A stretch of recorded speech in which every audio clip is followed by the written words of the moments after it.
Pierre Blériot-Ignamek, la question va être très claire, hein, peut-être une question un peu compliquée. Entre belle-mère et belle-fille, qui dérange le plus?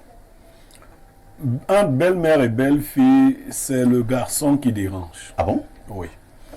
Tout est fonction du niveau de maturité de l'homme. C'est l'homme, puisque c'est toi qui les mets en relation. Il faut, c'est deux femmes, c'est deux sorcières. Oui, toutes les femmes sont... Mon père me le disait encore récemment, qu'il soupçonne qu'après 50 ans, elles deviennent toutes sorcières. Comme le après 50 ans, je deviens sorcière. Elles ne sont pas d'abord faciles quand elles sont jeunes. Mais avec l'âge, les problèmes des femmes sont... Mais il faut une certaine maturité. Lorsqu'on n'a pas terminé l'éducation de son enfant, que ce soit un garçon ou une fille, on a tendance à venir tenter de parachever ça dans le couple. Parce qu'il n'y a pas que les belles mères, les mamans des garçons qui dérangent. Hein. Il y a des belles mères, c'est-à-dire les mamans des épouses, qui pourrissent la vie aux autres. Vous venez trouver que votre belle-mère s'est installée chez vous. Et c'est elle qui fait la pluie et le beau temps.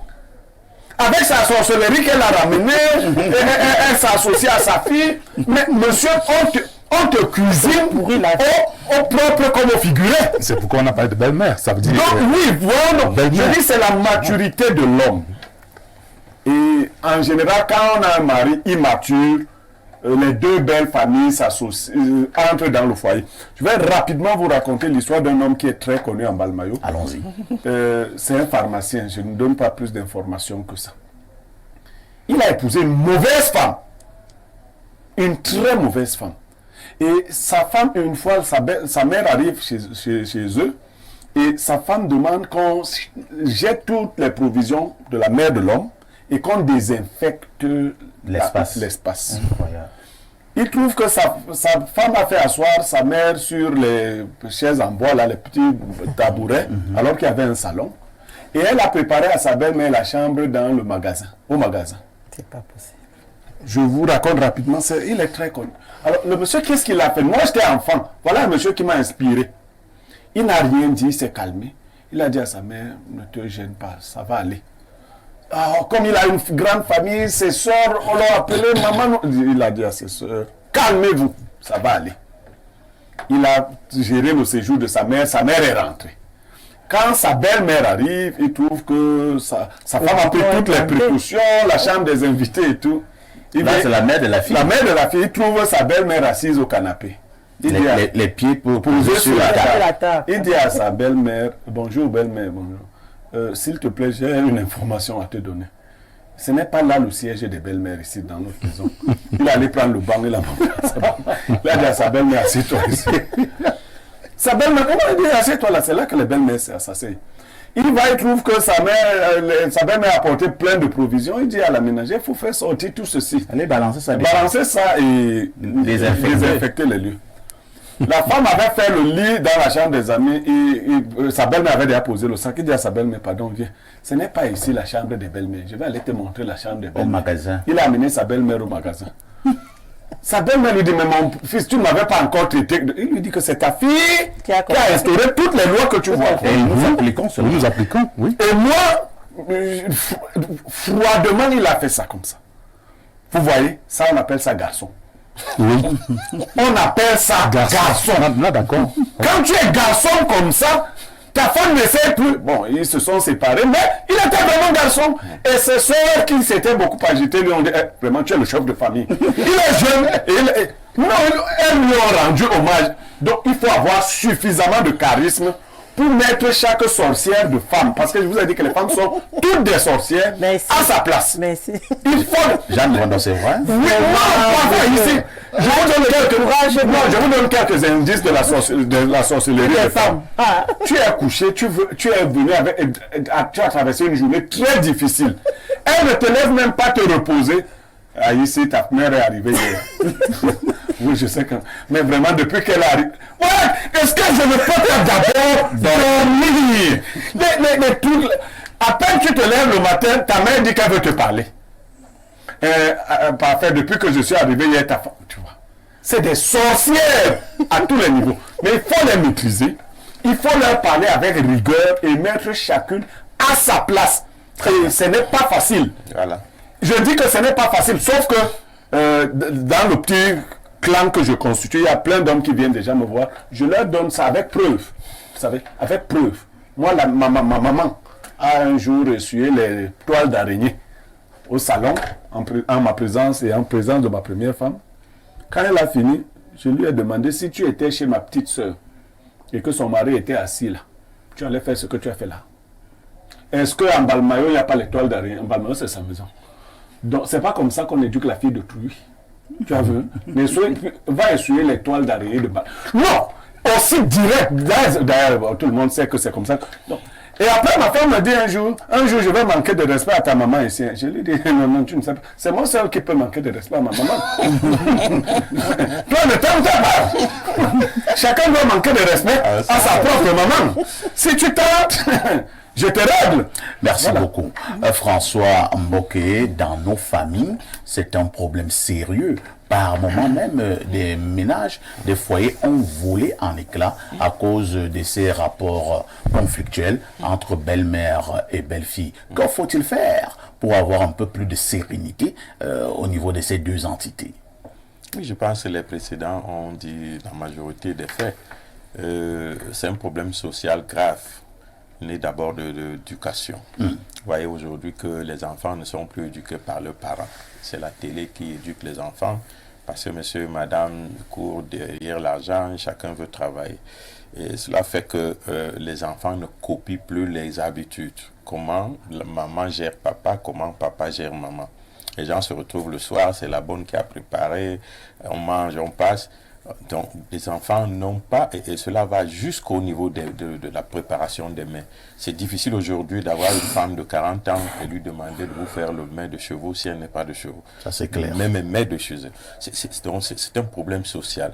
Maintenant, il est que les rapports petit garçon, mère sont indissociables. De même que parfois la petite fille pense que c'est le père qui est son complice. Au point où les gens peuvent grandir avec ses habitudes et les casser de manière brute peut aussi être un danger pour le foyer. Ce qu'il faut faire, je pense que ce sont les parents qui doivent jouer ce rôle-là. Lorsque vous prenez votre enfant, fille comme garçon, que vous donnez à un homme, on ne marie pas les enfants, on marie des adultes. Alors lorsque vous mariez votre enfant, vous lui dites vraiment, nous serons là quand tu auras besoin de nous, mais tu as ton foyer, tu le gères. Un coup, oh, elle est déjà venue, oh, on m'a dit qu'on a fait que. Mais est-ce que dans le mariage, il n'y a que du sucre?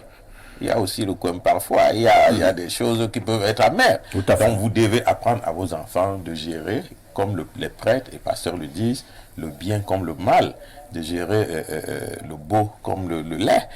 Donc, c'est tout cela part de ces éducations. Et malheureusement, il n'y a pas de repère. Ce problème de repère est sérieux. Maintenant, vous avez ce que Blériot disait tout à l'heure, la sorcellerie. Parce que si vous tombez sur une belle-mère qui est sorcière, et il y a des belles-mères qui aiment accaparer, c'est-à-dire qu'elle est même pas la mère poule, mais il faut que tout ce qui se fait, voilà. Et si vous tombez sur une telle, vous n'avez pas beaucoup de chance parce que elle va vouloir s'installer chez vous.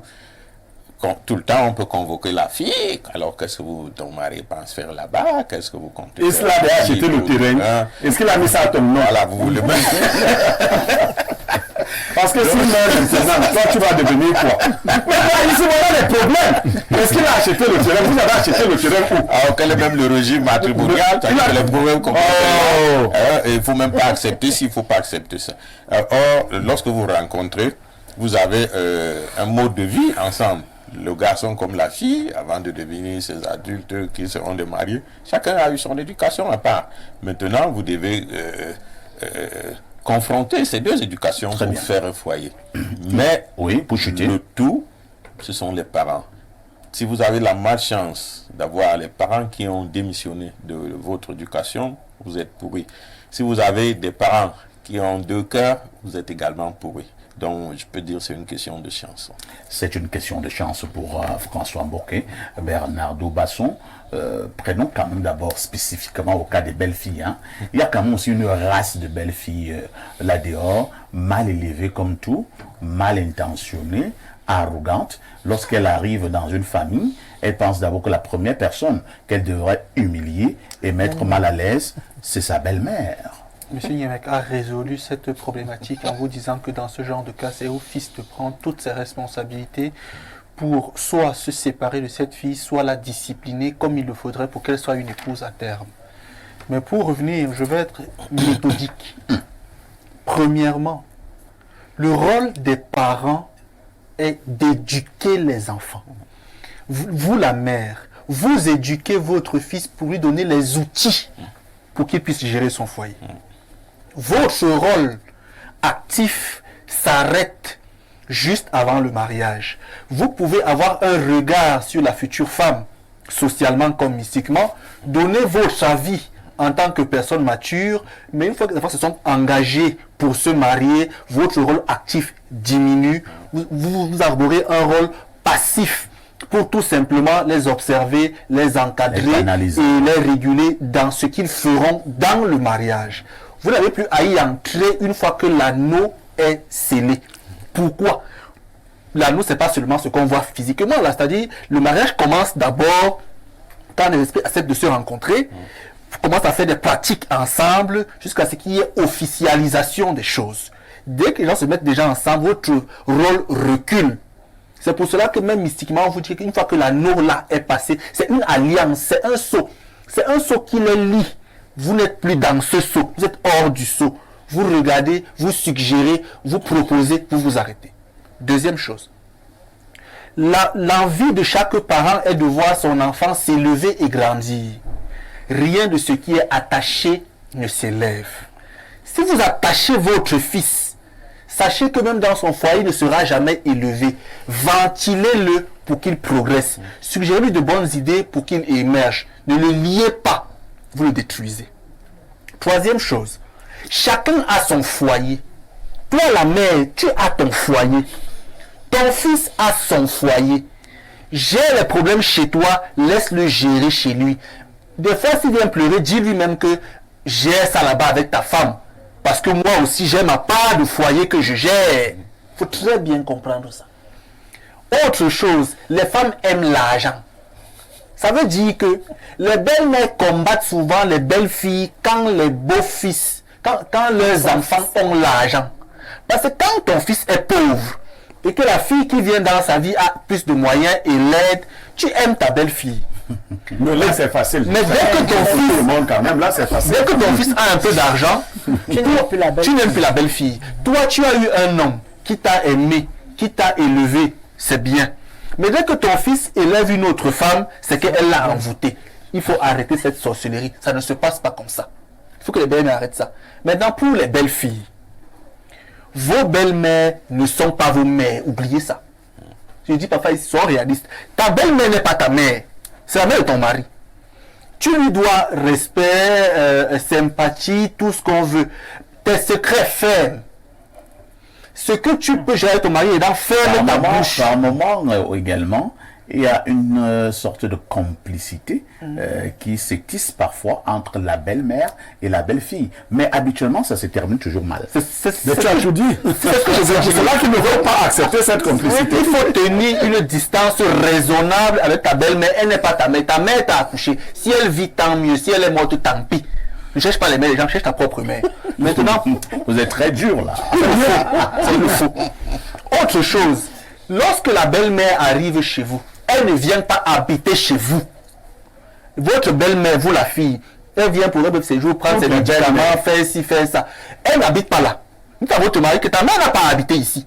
Elle vient apporter des conseils, peut-être la nourriture du village comme elle peut. Elle finit, elle rentre chez elle. Les belles-mères, vous n'avez pas de domicile chez vos belles-filles ou chez vos beaux-fils. Il n'y a pas ça. C'est que tu dis là, il y a certaines belles-filles qui sont en train de faire le yanga. C'est pour laisser la paix entre tout le monde. Mais regardez, si peut-être une belle-mère dit à son fils, je ne veux pas que tu épouses cette fille parce qu'elle n'est pas de notre tribu. Bon. Comment est-ce qu'on peut résoudre cette chose? Ça peut aller comme ça peut ne pas aller. Et le garçon, il suit ce que sa maman dit. Il devrait être plus éveillé. Pourquoi? pour être sincère, madame, vous savez pourquoi je le dis? Ça va choquer au Cameroun des ethnies incompatibles mystiquement. Ça veut dire les pratiques magiques qu'on fait ici. Le mariage est d'abord mystique. Le mariage est un rituel. Les initiés le savent. Il y a des ethnies où, si toi, la fille vient ici, le garçon vient de là, quand vous vous mariez, c'est une maladie, les enfants meurent seulement. Parce que les esprits des deux airs ne s'accordent pas.